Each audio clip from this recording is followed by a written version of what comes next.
ईश्वर या धन, आप क्या चाहते हैं? अनाय कहानियाँ। एक बार एक नगर के राजा के यहाँ पुत्र पैदा हुआ। इस खुशी में राजा ने पूरे नगर में घोषणा करवा दी कि कल पूरी जनता के लिए राजदरबार खोल दिया जाएगा। जो व्यक्ति सुबह आकर सबसे पहले जिस चीज को हाथ लगाएगा वो उसी की हो जाएगी। पूरे राज्य में खुशी का माहौल छा गया। सारे लोग खुशी से फूले न समा रहे थे। कोई कह रहा था कि मैं तो सोने के कलश पर हाथ लगाऊंगा, किसी को घोड़ों का शौक था तो वो बोल रहा था घोड़े को हाथ लगाऊंगा। इसी तरह सारे लोग रात भर यही सोचते रहे कि सुबह वो किस किस चीज को सबसे पहले हाथ लगाएंगे। सुबह जैसे ही दरबार खुला सारे लोगों का राजा ने राज दरबार में स्वागत किया। जैसे ही सबको अंदर आने का आमंत्रण दिया सभी लोग राजमहल में रखी कीमती चीजों पर झपट पड़े। सबके मन में डर था कि कोई दूसरा पहले आके उनकी पसंदीदा चीजों को हाथ न लगा दे। कुछ ही देर में दरबार का माहौल बड़ा अजीब हो गया। सारे लोग इधर उधर दौड़ रहे थे।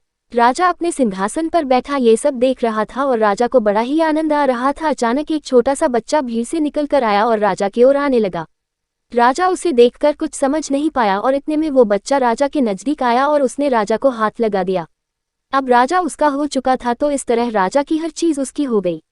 दोस्तों, इसी तरह जैसे राजा ने जनता को मौका दिया वैसे ही हमारा ईश्वर हमें रोजाना मौका देता है कुछ पाने का। लेकिन हम नादान हैं और ईश्वर की बनाई हुई चीजों को पाने में अपनी पूरी शक्ति लगा देते हैं। किसी को गाड़ी चाहिए तो किसी को बंगला, किसी को पैसा तो किसी को शान शौकत।